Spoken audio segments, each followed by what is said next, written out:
మీరు ప్రతిదినం కూడా న్యూస్ పేపర్ చదువుతూ ఉంటారు. చదవాలి కూడా. మీరు ఎంత ఆత్మీయులైనా, ముఖ్యంగా యవనస్తులైన వారు ప్రతిదినం కొద్ది సమయమైనా ఇంగ్లీష్ కానీ లేక తెలుగులో కానీ వార్తాపత్రిక చదవడం అవసరం. మీరు వార్తాపత్రిక చదువుతూ ఉంటారు కదా, ఆ చదివే సమయంలో అనేకమైన వార్తల్లో కొన్ని వార్తలు ఏంటంటే, ఫలానా విద్యార్థి ఆత్మహత్య చేసుకున్నాడు, లేక ఫలానా స్త్రీ ఆత్మహత్య చేసుకున్నది అని ఆ రీతిగా పేపర్లో మనం రోజు చదువుతూ ఉంటాం. ఇంకా రిజల్ట్స్ వచ్చిన దినాల్లో అయితే ఫెయిల్ అయినారని, ఆత్మహత్య చేసుకున్నారని పేపర్లో మనం చదువుతూ ఉంటాం. ఈ సాయంకాలం మన ప్రాక్టికల్ టాక్ ఏంటంటే, అసలు ఈ ఆత్మహత్య అంటే ఏంటి, ఎందుకు వారు ఆ రీతిగా చేసుకుంటారు, దాని నుండి మనము ఏ రీతిగా భద్రపరచబడాలి, ఇది సాయంకాలం మన యొక్క ప్రాక్టికల్ టాక్. చూడండి, బైబిల్లో ప్రతి ప్రశ్నకు జవాబు ఉన్నది. ఈ లోకంలో జరిగే ఏ ఈవెంట్ గురించి అయినా సరే మీరు జవాబు పొందాలంటే బైబిల్ దగ్గరికి రావాలి. చూడండి, అపోస్తల కార్యం గ్రంథము 16వ అధ్యాయం. అపోస్తల కార్యములు 16వ అధ్యాయం చూడండి,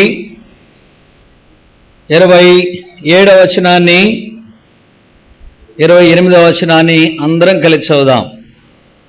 చదవండి. 16వ అధ్యాయము 27, 28. అంతలో చెరసాల నాయకుడు మేలుకొని, ఇక్కడ ఒక చెరసాల నాయకుడు కత్తి దూసి తన్ను తాను చంపుకొనబోయినాడు. ఈ అటెంప్టెడ్ ఏమంటాం మనం, సూయిసైడ్. ఎందుకు ఆ రీతిగా తను తాను చంపుకోవాల్సి వచ్చింది? ఇతడు అన్యుడు, అనగా యేసు ప్రభుని ఎరగనివాడు. ఖైదీలందరూ పారిపోతే మరుసటి దినాన అధికారుల ముందు నిలవబడాలి, చివాట్లు అంటే తిట్లు తినాలి, అవమానం భరించాలి, అతని గురించి పేపర్లో వస్తుంది. కనుక ఇదంతా అవమానం భరించే కంటే చనిపోవడం మేలు అనుకుని కత్తి దూసి తను తాను చంపుకొనబోయినాడు. జ్ఞాపకం పెట్టుకోండి, ఈ రీతి అయినటువంటి కార్యములు మనం ప్రతిదినం కూడా పేపర్లో చూస్తున్నాం. బ్యాంక్ మేనేజరు బ్యాంక్ మీద కిందకి దూకి చచ్చిపోయినాడట. ఆ రీతిగా సినిమా తారలు ఆత్మహత్య చేసుకోవడానికి ప్రయత్నించినారు చాలామంది. అంతేకాదు, గొప్ప గొప్ప వ్యక్తులు, ప్రపంచంలో అతి ప్రఖ్యాతి చెందినటువంటి వ్యక్తుల్లో కొంతమంది ఆత్మహత్య చేసుకొని చనిపోయారు. మార్లిన్ మన్రో అనేటువంటి ఒక హాలీవుడ్ సినిమా తార ప్రపంచంలో లేకపోతే అమెరికాలో అంతకంటే అందమైనటువంటి స్త్రీ లేరట.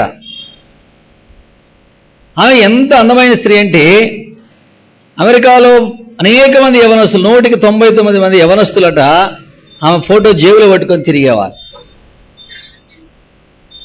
అంత అందమైన స్త్రీ. హాలీవుడ్ సినిమా తారంటే తనకేమైనా పేరు ప్రఖ్యాతులకు తక్కువ, ఐశ్వర్యానికి తక్కువ, ఈ లోకంలో తనకి ఏది కూడా తక్కువ లేదు. ఒకరోజు నా వార్తాపత్రికలో వచ్చింది, marlin Munro committed suicide. Marlin Munro ఆత్మహత్య చేసుకున్నది అని పేపర్లో వచ్చింది. ఎలాగో తెలుసా, ఆమె ఇంటి తలుపులు కొన్ని దినాలుగా తీయలేదట. తీయపోతే కంపు కొడుతూ ఉంటే తలుపులు తెరిచినారు. అప్పుడు వాళ్ళు కనుగొన్నది ఏంటంటే, పోలీసులు ఏం కనుగొన్నారంటే ఆమె చనిపోయినట్లుగా, ఆమె విషం తీసుకొని చనిపోయినట్లుగా పోస్ట్ మార్టంలో నిర్ధారించబడింది.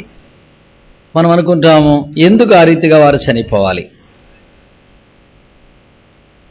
మీకందరికీ తెలుసు, చదువుకున్న పిల్లలందరికీ నోబెల్ ప్రైజ్ అనేది చాలా గొప్ప ప్రఖ్యాతి చెందింది. నోబెల్ ప్రైజ్ సైన్స్లో, మెడిసిన్లో, ఫిజిక్స్లో, కెమిస్ట్రీలో, మ్యాథమెటిక్స్లో, లిటరేచర్లో ఈ ప్రైజ్ ఇస్తారు. ఎర్నెస్ట్ హెమింగ్వే అనేటువంటి ఒక ఆయన గొప్ప రైటర్, ఇంగ్లీష్లో ఆయన రాసేటువంటి వ్యాసాలకు వర్డ్స్ లెక్కబెట్టి డబ్బులు ఇచ్చేవాడు. ఒక్క వర్డ్కి కొన్ని $లు ఇచ్చేవారు ఆయనకి. ఎర్నెస్ట్ హెమింగ్వేనే ఆయన ఇంగ్లీష్ లిటరేచర్లో నోబెల్ ప్రైజ్ బహుమతి పొందాడు. ఒక రోజున వార్తాపత్రిక వచ్చింది, Ernest Hemingway killed by inflicting his own body, self inflicted wound. అంటే తన్ను తాను కాల్చుకునడం ద్వారా ఎర్నెస్ట్ హెమింగ్వే చనిపోయినాడు అని రాశారు. ఆత్మహత్య అంటే ఏం బాగుంటుంది, అంత పెద్ద వ్యక్తి అని పత్రికా విలేకరులు ఆ రీతిగా వ్రాసినారు. ఎందుకు? ఈ రీతిగా లోకంలో అనేకులు ఆత్మహత్యకు పాల్పడుతూ ఉంటున్నారు. ముఖ్యంగా ఈ దినాల్లో యవనస్తులు ఆత్మహత్య అనగానే అదేదో సులభమైన మార్గము, సమస్యలు తప్పించుకోవడానికి సులభము అనుకుంటూ ఉంటున్నారు. కాదు.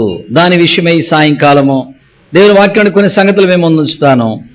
జ్ఞాపకం పెట్టుకోండి, మీలో ఎవరు కూడా ఇలాంటి పొరపాటు చేయకూడదు. ఆత్మహత్య చేసుకో, చనిపో అని చెప్పేది సాతానుడు. ఇది మొట్టమొదటిగా మీరు ఎరగాలి. మీరు ఎలాంటి పరిస్థితి గుండా పోయినా సరే దేవుడు ఎన్నడూ కూడా మిమ్మల్ని చనిపోమని చెప్పడు. నీవు చనిపో అని చెప్పేది ఎవరంటే సాతానుడు. ఇటీవల మెడికల్ కాలేజీలో ఒక విద్యార్థి 3-4 సార్లు ఆత్మహత్య ప్రయత్నం చేస్తే స్నేహితులు ఏదో ఒక విధానంలో తప్పిస్తూ వచ్చారు. చివరకు రైలు కింద పడి చనిపోయాడు. నేను గుంటూరుకు వచ్చిన ఈ 3 సంవత్సరాల్లో మెడికల్ కాలేజీ స్టూడెంట్స్, క్రిస్టియన్ బ్యాక్గ్రౌండ్లో ఉన్నవారు, ఆత్మహత్య చేసుకుని చనిపోయిన వారు 3 కంటే ఎక్కువ ఉన్నారు. హిందూస్ కాదు, క్రిస్టియన్ బ్యాక్గ్రౌండ్. ఈ సాయంకాలం ఈ అంశాన్ని ప్రభువే ఉంచినాడు. నాకు గద్దెనా ప్రార్థన చేస్తూ వస్తే ఏం పంచుకోవాలా అంటే ఎన్నెన్నో ఉన్నాయి, కెరీరు, బెస్ట్, ఓవర్కమింగ్ లైఫ్, ఇలాంటివన్నీ. కానీ ప్రభు ఈ తలంపు తీసుకొచ్చినాడు. క్రిస్టియన్ ఫ్యామిలీలో పుట్టి కాస్త కోస్త వాక్యం తెలిసి అప్పుడప్పుడన్నా చర్చికి వెళ్తూ ఈ క్రిస్టియన్ ఫ్యామిలీస్లో పుట్టిన పిల్లలు ఎందుకు ఆత్మహత్య చేసుకుంటున్నారు? మీ అందరూ తెలిసి డెంటల్ కాలేజీలో ఒక స్టూడెంట్ కూడా విషం తాగి చనిపోయింది. వారు మమ్మల్ని పిలిచినారు, మేము వెళ్ళి ప్రార్థన చేసినాం. కానీ చివరి కాబట్టి చనిపోయింది, ఆత్మహత్య చేసుకుంది, విషం తాగి చనిపోయింది, క్రిస్టియన్ బ్యాక్గ్రౌండ్ నుండి. కనుక ఈ సాయంకాలము మొట్టమొదటిగా మీరు గమనించాల్సిన సత్యం ఏంటంటే, చనిపో అని చెప్పేది సాతానుడు. వాడు నరహంతకుడు, ఆది నుండి వాడు నరహంతకుడు. కాబట్టి మనుషులను చంపేవాడు వాడు. వేరే వాడు నిన్ను చంపే కంటే నిన్ను నీవే చంపుకుంటే వాడు సంతోషిస్తాడు. ఎందుకంటే వేరే వాడు నిన్ను చంపితే వాడికి జైలు శిక్ష పడుతుంది. కాబట్టి నువ్వే చంపుకున్నట్లయితే వాడికి ఇంకా సంతోషం. ఇది మొట్టమొదటిగా ఎరగండి. నేను ప్రభువుని నమ్ముకోకుండా ఉన్న దినాలు, అది ఇంటర్మీడియట్ అయిపోయింది. ఒక దినాన ఒక అపవిత్రమైన కార్యం చేయడానికి, అది సాతానుడు నాకు తెలియదు, నాకు యేసు ప్రభువే తెలియదు కదా, ఒక అపవిత్రమైన కార్యం చేయడానికి వాడు ప్రేరేపించినాడు. కానీ నేను ఆ కార్యం చేయలేదు. నేను ప్రభువుకు తెలుసు కాబట్టి, నేను యేసు ప్రభువుని ఎరగకపోయినా ఆయన నన్ను ఎరిగినాడు కాబట్టి అది చేయకుండా ఆటంకం అయిపోయింది. అయితే అప్పటి నుంచి సాతానుడు ఏమంటున్నాడో తెలుసా? నువ్వు చేయలేదు కానీ నువ్వు అటెంప్ట్ చేశావు, ఇది తెలిసిపోతే ఇది అవమానం కదా.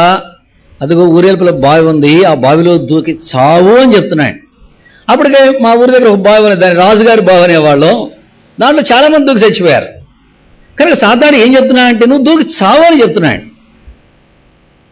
ప్రభువుని నమ్ముకున్నాక నాకు అర్థమైంది ఇది సాతానిక కార్యము.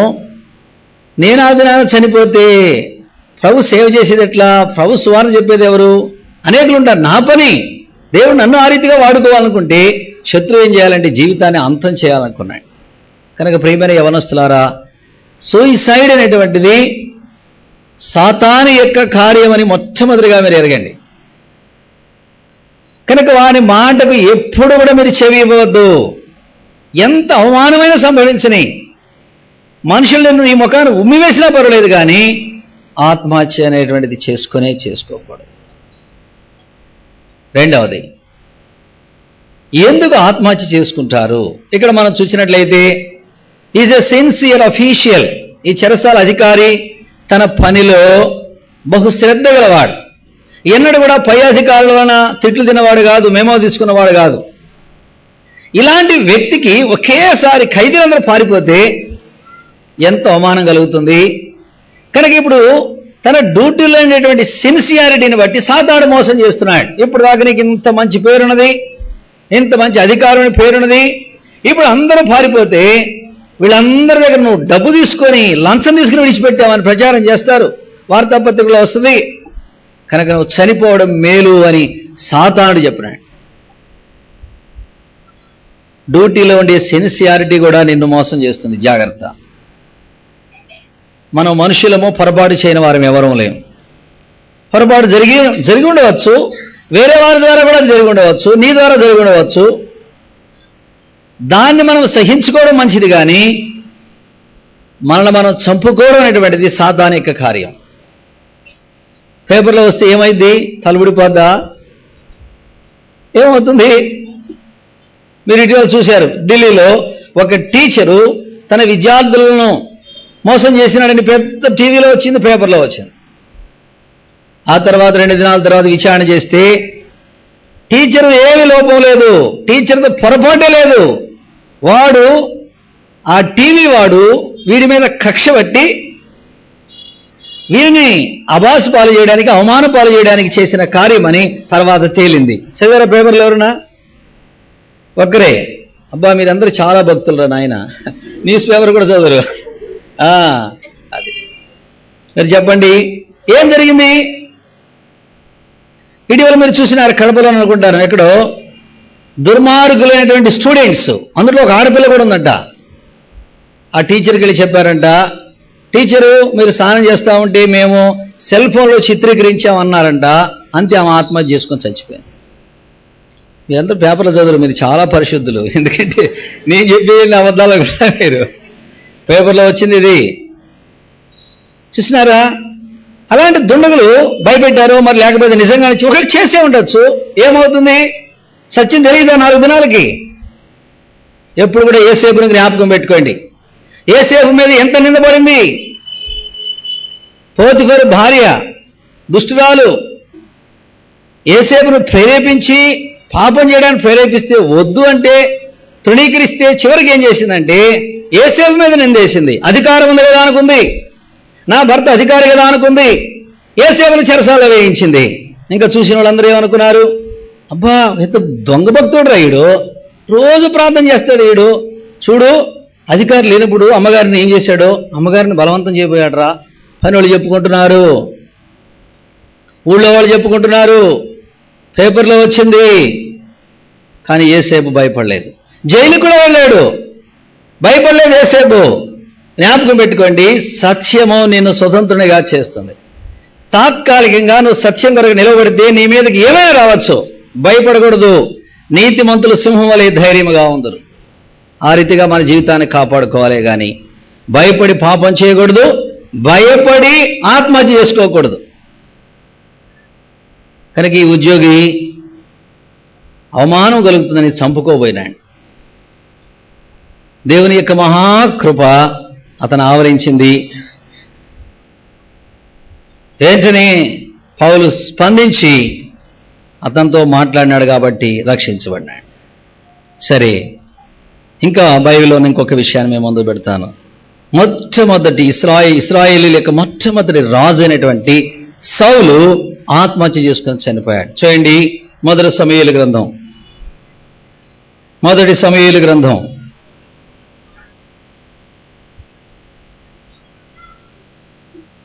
31వ అధ్యాయం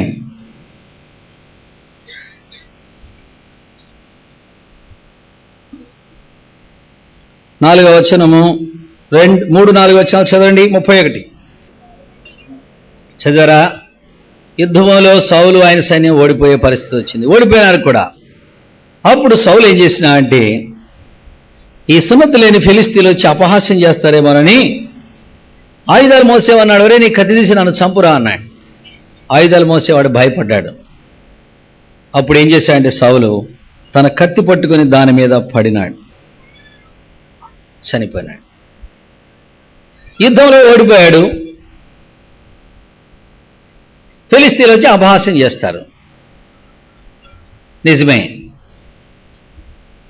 పాకిస్తాన్కి ఇండియాకి చాలా యుద్ధాలు జరిగినాయి. పాకిస్తాన్ వాళ్ళు ఓడిపోయారు.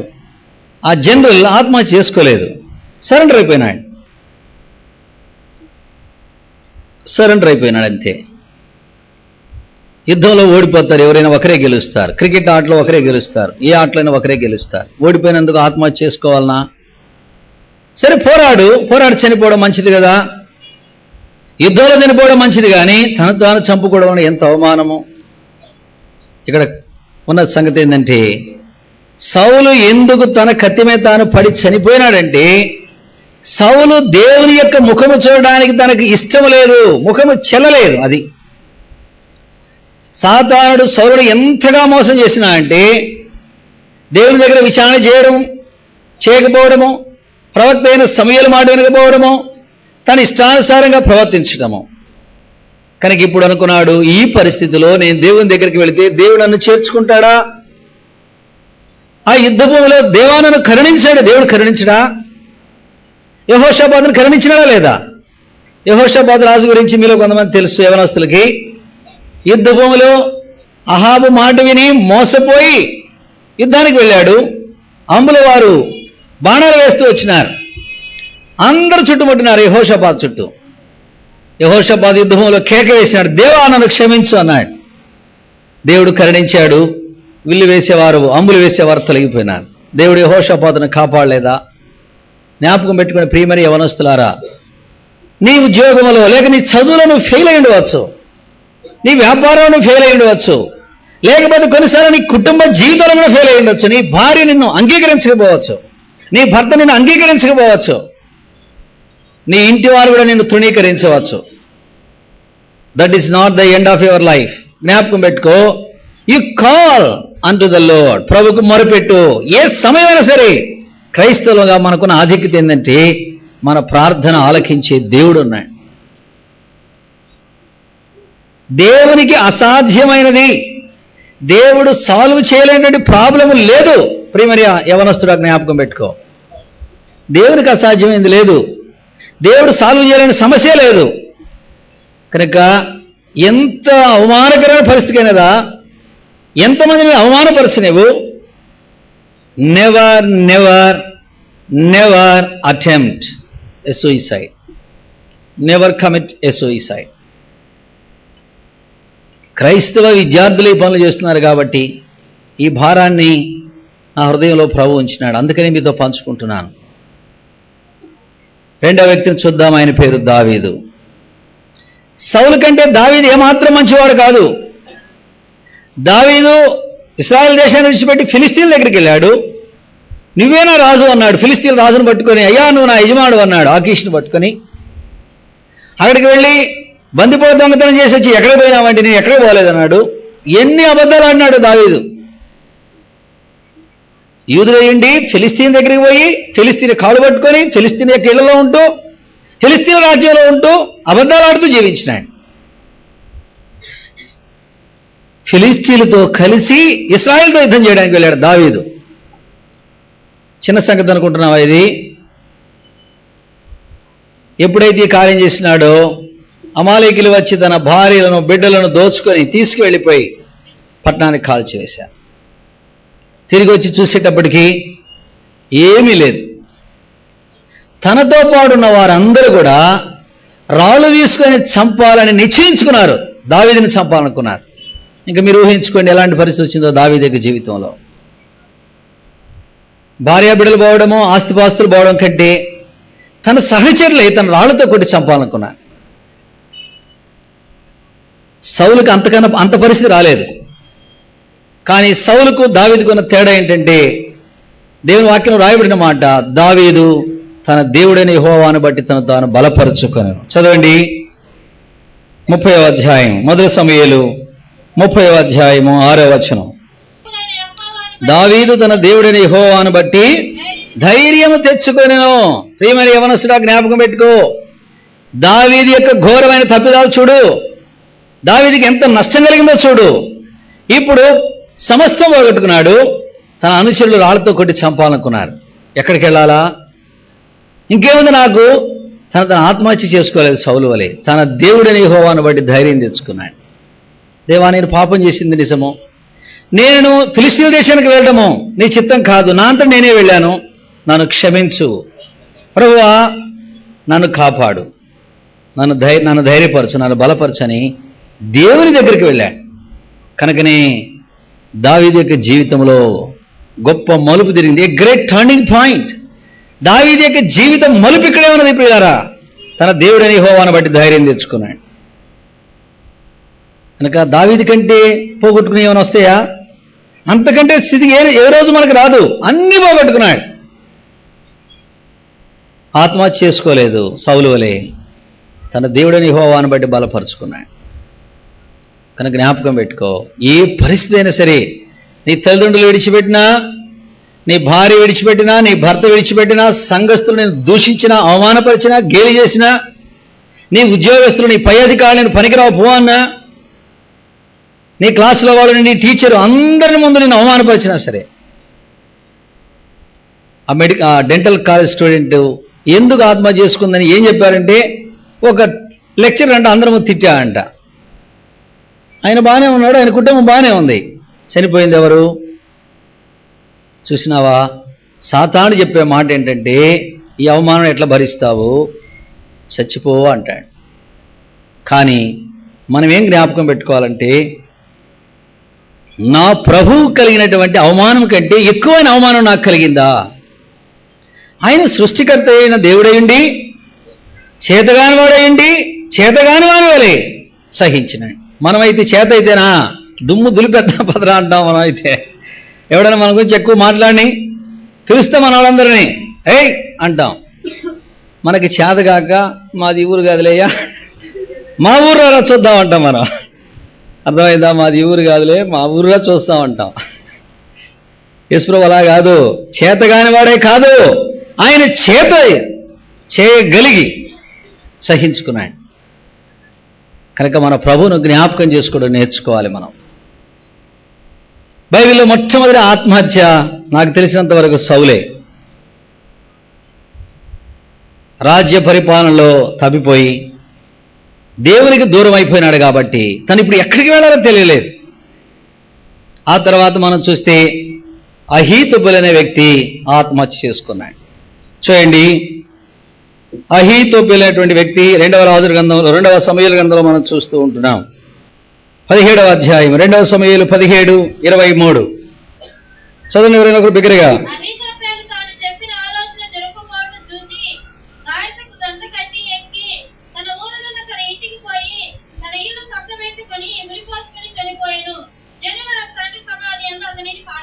అహీతోపెలు అనేవాడు మహావివేకి, చాలా తెలివిగలవాడు, హైలీ ఇంటెలెక్చువల్ పర్సన్, దావీదు యొక్క మంత్రి. అయితే అహీతోపెలుకు దావీదు మీద లోపల ద్వేషం అనేది ఇది ఎవరికి తెలియదు అసలు. దావీదుకు మంత్రే, దావీదుకు ఆలోచనకర్తే కానీ దావీదు మీద ఎంత కోపం ఉందో తెలుసా? బహుశా ఇక్కడ కూర్చున్న వాళ్ళ చాలా మందికి తెలియదు. బత్షెబ అహీతోపెలు యొక్క మనవరాలు. అహీతోపెలు యొక్క కుమారుడు ఏలియాము, ఏలియాము యొక్క కుమార్తె బత్షెబ. బత్షెబాను అవమానపరిచినాడు. బత్షెబా భర్త అయినటువంటి ఊరియాను చంపించినాడు. ఆయన రాజు, ఇతను మంత్రి, ఏమీ చేయలేకపోయాడు. కానీ లోపల ఉన్నది ద్వేషము. సమయం కొరకు చూచినాడు, అబ్షాలోము పక్షం వహించాడు, దావీదు రాజును చంపడానికి పన్నాగని చెప్పినాడు. అది కనుక అబ్షాలోము జరిగించినట్టే దావీదు చనిపోయి ఉండేవాడు ఆ రాత్రి. అహీతోపెలు యొక్క ఆలోచన 100% కరెక్ట్. కానీ దేవుడు దావీదు పక్షంగా ఉన్నాడు కనుక హూషై వచ్చి అహీతోపెలు యొక్క ఆలోచన చెడగొట్టాడు. దేవుడే సహాయం చేసినాడు దావీదుకు. కనుక ఇప్పుడు అహీతోపెలు ఎందుకు ఆత్మహత్య చేసుకున్నాడు? తన బతుకేందుకు బయటపడింది, తన లోపల ఉన్న ద్వేషం ఎందుకు బయటపడింది. ఇప్పుడు రేపు మళ్ళా దావీదు తిరిగి వస్తే తన సంగతి ఏంటి, ఎట్లా చూడాలా అమ్మకం అనుకున్నాడు. ఆ రీతిగా ఆత్మహత్య చేసుకుని చనిపోయినాడు. కనుక ఏంటంటే ఎందుకు చనిపోయినా అంటే తన కక్ష సాధించుకోవడానికి వీలు లేకుండా పోయింది. లోపల ఉన్న పగను తీర్చుకోవడానికి అవకాశం లేకుండా పోయింది కాబట్టి చచ్చిపోయినాడు. ఇంకొక వ్యక్తి ఉన్నాడు, ఎవరు చెప్పండి? అందరికి తెలిసిన వాడు ఇస్కరియోతు యూదా, వాడు కూడా ఉరిపోసుకొని చనిపోయాడు. యేసుప్రభు క్షమించలే కాదు, వాడు యేసుప్రభు యొక్క ముఖం చూడడానికి చెల్లలేదంతే. ఎందుకు? అంతము వరకు ప్రభువాన్ని ప్రేమించినాడు. ఆ రాత్రి ప్రభు అప్పగించబడిపోతూ ఉండగా భోజనం చేస్తూ ఉంటే అప్పటి వరకు కూడా వాడిని ప్రేమించినాడు, అంతం వరకు ప్రేమించాడు. ఒక భక్తుడు రాసినాడు, యూదా ఇస్కరియోతు అనుకున్నాడట, వీళ్ళ వల్ల ఏమైంది, ప్రభువును పట్టుకోవడానికి ఆయన సులభంగా తప్పించుకుంటాడు, నా డబ్బు నాకు వస్తుంది, ప్రభు తప్పించుకుంటాడు. రెండు కార్యాలు నెరవేరుతాయా లేదా? వాడికి కావాల్సిన డబ్బే కదా, కనుక డబ్బు సంచి వాడి దగ్గర ఉంది, డబ్బు వస్తుంది 30 వెండి నాణాలు, ప్రభు తప్పించుకుంటాడు, ఈళ్ళ ముఖం ప్రభుని ఏం పట్టుకోగలరు వాళ్ళు అనుకున్నా అంట, అందుకని అప్పగించిన అంట. ఇంకొకరేం చెప్పారంటే, యూదా ఇస్కరియోతు ప్రభుని ఎందుకు వెంబడించాయంటే, యేసు ప్రభు ఈ భూమి మీద తన రాజ్యాన్ని స్థాపిస్తాడు, అప్పుడు నేనే ఫైనాన్స్ మినిస్టర్ని అనుకున్నా అంటాడు. అందుకంటే యేసు ప్రభు శిష్యుడైంది వాడు. చివరకు ప్రభు దగ్గరికి వెళ్ళి, ప్రధాన యాజకుల దగ్గరికి వెళ్ళి పశ్చాత్తాపడ్డాడు. ప్రభు దగ్గరికి వెళ్ళి పశ్చాత్తాపడితే ప్రభు క్షమించేవాడు. కనుక జ్ఞాపకం పెట్టుకోండి, మనము మనుషుల దగ్గరికి వెళితే మన సమస్యకు పరిష్కారం లేదు. నువ్వు ఏ పరిస్థితి గుండా వెళ్ళినప్పటికీ యేసు ప్రభు దగ్గరికి వెళ్ళు, అక్కడ నీ సమస్యకు పరిష్కారం ఉన్నది. ప్రభు నిన్ను బలపరిచి నిన్ను కాపాడడానికి శక్తిమంతుడు. 3 వ్యక్తులను చూసినాం. సౌలు తన రాజ్య పరిపాలనలో తప్పిపోయి దేవుని దగ్గర విచారణ చేసి అలవాటు పోగొట్టుకొని తాను చంపుకున్నాడు. కానీ దావీదు కంటే సౌలేం అక్కడ ఘోరమైన కార్యాలు చేయలేదు. కానీ దావీదు దేవుని వైపు చూచినాడు. అది దావీదు యొక్క జీవితంలో ఉన్న రహస్యం. అహీతోపెలు తన పగ సాధించుకోవడానికి ప్రయత్నించి అది సాధించలేక తాను చంపుకున్నాడు. ఆ తర్వాత ఇస్కరియోతు యూదా డబ్బు సంపాదించి తను అనుకున్నట్టుగా జరగబోయేటప్పటికీ తాను చేసిన ఘోరమైన కార్యానికి, తాను ప్రేమించిన వారికి ఈ పని చేసినానని ముఖము చెల్లక ఆత్మహత్య చేసుకున్నాడు. కానీ ప్రభు దగ్గరికి వెళ్తే ప్రభు క్షమించేవాడు. ఇప్పుడు చూడండి, సౌలు, అహీతోపెలు, ఇస్కరియోతు యూదా 3 కూడా యూదులే. అయితే చెరసాల అధికారి అన్యుడు తప్పించబడ్డాడు, వీళ్ళ 3 తప్పించబడలేదు. ఎందుకు అంటే ఈ అన్నిని విషయంలో దేవుని యొక్క ప్రొవిడెన్షియల్ గ్రేస్ అంటారు. ఇది అంటే దేవుని యొక్క అపారమైన కృప వానికి అందుబాటులోకి వచ్చింది. ఎందుకు? అతనికి దేవుని వాక్యం తెలియదు, అతనికి దేవుని గురించిన సంగతులు తెలియదు. సౌలుకు ధర్మశాస్త్రం తెలుసు, ప్రవక్త అయిన సమూయేలు కూడా ఉన్నాడు ఆయనకు. అహీతోపెలు కూడా అంతే, దేవుని వాక్యం ఎరిగిన వాడు. యూదా ఇస్కరియోతు కూడా ప్రభుతో ఉండి ప్రభు వాక్యాన్ని ఎరిగిన వాడు. మరి వీరు తప్పించుకోలేకపోయిన కారణం ఏంటంటే they have rejected the council of the lord. ప్రియులారా జ్ఞాపకం పెట్టుకోండి, వీళ్ళ 3 ఎందుకు ఆత్మహత్య చేసుకున్నారంటే బయలుపరచబడినటువంటి దేవుని యొక్క వాక్యాన్ని తృణీకరించినారు. అన్యుడైనటువంటి చెరసాలధికారి వాక్యం తెలియదు గనక దేవుడు కలగజేసుకున్నాడు, రక్షించినాడు. మీ జీవితాల్లో జ్ఞాపకం పెట్టుకోండి, ఎన్నడూ ఎప్పుడు ఈ కార్యం చేయవద్దు. ఎందుకంటే మిమ్మల్ని ఎవరు విడిచిపెట్టినా సరే ప్రభు విడిచిపెట్టడు. ప్రభువును అమ్మి వేసినటువంటి యూదా ఇస్కరియోతునే క్షమించే దేవుడు ఆయన ఎవరో నేను ఎరుగను అని బొంకినటువంటి పేతురునే ప్రభు క్షమించాడు. నేను ఎందుకు క్షమించడు? కనుక సాతాను మాట వినకండి. సచ్చి సాధించేది ఏమీ లేదని తెలుగులో ఒక పదం అన్నది. ఏం సాధిస్తావు? సచ్చి భర్త మీద కోపం వచ్చి చచ్చిపోయావు, ఆడికి ఇంకో పెళ్లి చేసుకుంటాడు వాడు. నీ పుట్టిన బిడ్డను కూడా చూడవాడు, బజారు బలేస్తాడు వాడు. అది కనుక ఉద్యోగంలో అధికారి మీద కోపం వచ్చి ఆత్మహత్య చేసుకుంటే వాడికి ప్రమోషన్ వస్తుంది. నష్టపోయేది నీ భార్య, నీ బిడ్డలే. పరీక్షలో ఫెయిల్ అయినామని ఆత్మహత్య చేసుకుంటావా? ఆ పరీక్ష ఎంత, దాని విలువ ఎంత? అది పాస్ అయితే పాస్ కాకపోతే ఏమి? కాకోలాన్ని పోషించే దేవుడు నిన్ను, నీ కుటుంబాన్ని పోషిస్తాయి. పరీక్ష అనేది ఒక మీన్స్, దీని ద్వారా నీకు జీవనోపాధిని దేవుడు ఇవ్వాలనుకుంటున్నాడే కానీ అదే నీకు కాదు, దేవుడు ఏ విధంగా నిన్ను పోషించగలడు. కనుక జీవితంలో ఫెయిల్యూర్స్ నిన్ను నిరాశలోనికి తీసుకుని పోతాయి, నిస్పృహలోనికి తీసుకుని పోతాయి.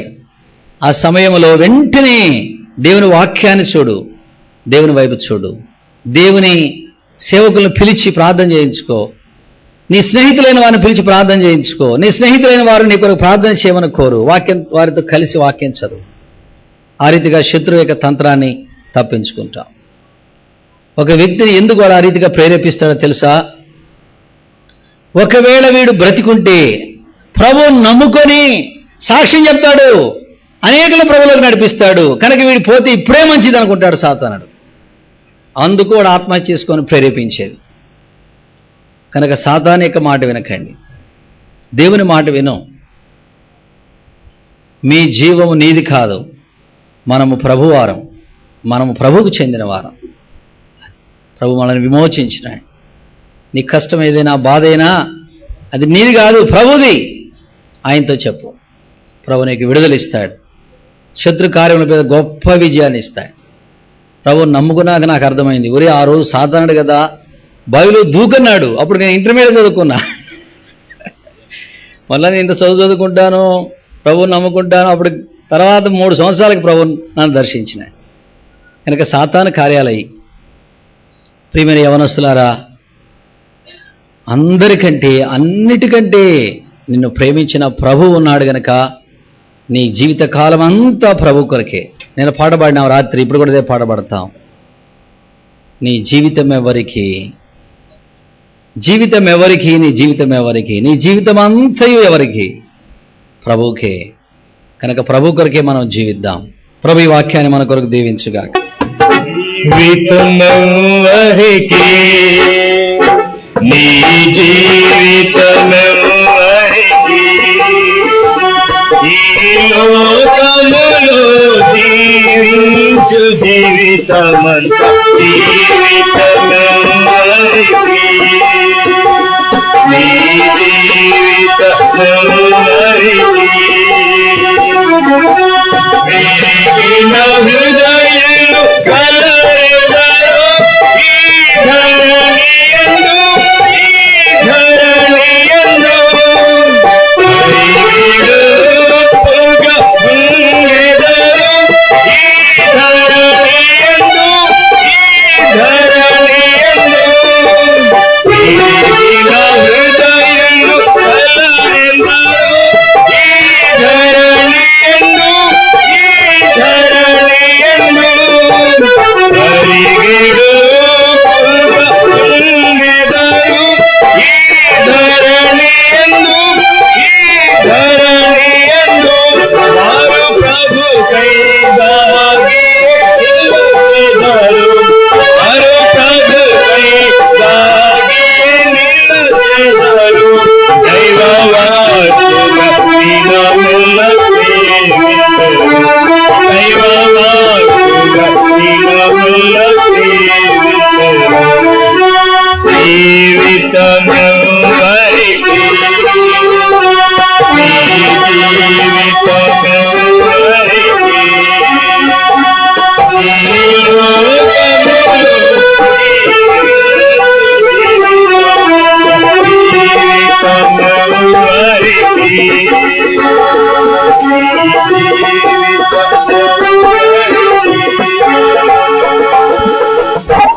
ప్రార్థన చేసుకుందాం. అందరూ మోకరించండి. ఒక్క నిమిషము ప్రార్థనలో నీ జీవితాన్ని ప్రభువుకు అప్పగించివేయి. ఈ జీవితం నీది కాదు, ప్రభువుది అని ఎరిగి, ప్రభువా నా జీవితం అంతయు నిన్నే సేవిస్తా, నీ కొరకే నాయన అని చెప్పు. ప్రియమైన తండ్రి యేసుక్రీస్తు వారి పేరిట స్తోత్రములు. మీ ఘననామను మహిమపరిచి ఆరాధించి పూజిస్తూ ఉన్నాం. లోకములో అనేక మంది యవనస్తులు తమను తాము చంపుకొని లోకాన్ని విడిచి వెళుతూ ఉంటున్నారు. ఓ నాయన, శత్రువు యొక్క మోసములో వారు చిక్కుకున్నారు. కృపగల దేవా, మా ప్రియమైన బిడ్డలందరినీ మీ రక్త ప్రోక్షణ తెచ్చుకుంటున్నాం. ఇక్కడి వచ్చిన బిడ్డలు ఎవ్వరూ కూడా సాతాను యొక్క స్వరం వినకుండా, ఓ నాయన, దుష్టునికి చోటు ఇవ్వకుండా వారి జీవితం మీది అని ఎరిగి మీ కొరకు జీవించడానికి సహాయం చేయండి. ఏ పరిస్థితి అయినప్పటికీ మీరు చేర్చుకునే దేవుడు అని, అంగీకరించేవాడవని, పోగొట్టుకుని దాన్ని తిరిగి ఇచ్చేవాడవని దావీదు జీవితంలో నుంచి మా జ్ఞాపకం చేసినందుకు కొరకై స్తోత్రాలు తండ్రి. మీకు వందనము చెల్లిస్తూ ఉంటున్నా. మా బిడ్డలను మీరు ఆశీర్వదించి మహిమ పొందవు. ఈ దినమంతట్లో ఉదయకాలం కుటుంబ ప్రార్థన, బైబిల్ స్టడీ, సహోదరుల యొక్క సాక్ష్యములు, ప్రాక్టికల్ టాక్, వీటన్నిటి ద్వారా మీరు మాట్లాడుతూ వచ్చినందుకు కొరకై స్తోత్రాలు. మీకే వందనము చెల్లిస్తూ ఉంటున్నావు నాయన. కృతజ్ఞతాస్తుతులు చెల్లిస్తూ ఈ రాత్రి కొడికలో నీ దాసుని మీ ఆత్మపూర్ణగా చేసి బలపరిచి వాడుకో. రేపటి దినం ఆరాధనా పరిచర్యలో కూడా మీరు మహిమ పొందండి. మాకు ఇచ్చిన మంచి వాతావరణం కొరకే స్తోత్రములు ప్రభువా, మీకు కృతజ్ఞత చెల్లించుకుంటూ ఉంటున్నాను. కౌన్సిలర్స్ని బట్టి మీకు వందనాలు. వంటగదిలో ప్రయాసపడి భోజనం సిద్ధపరిచి వడ్డించిన వారిని బట్టి, శుభ్రపరిచిన వారిని బట్టి, వాచ్ని వారు డ్యూటీ చేసిన వారిని బట్టి, మానక చైన్ ప్రేయర్లో గంటల కొలది ప్రార్థించిన ప్రియులను బట్టి మీకు వందనాలు తండ్రి. వారి ఫలమాధికం చేయి. పట్టణంలోనికి ఎవరు వెళ్ళాలనుకుంటున్నారో అలాంటి వారికి తోడుగా ఉండండి. తిరిగి రాత్రి కొరికి వారిని తీసుకొని రండి. యేసుక్రీస్తు వారి పేరిట స్తుతులు చెల్లించి ప్రార్థిస్తూ ఉన్నాము తండ్రి. ఆమేన్.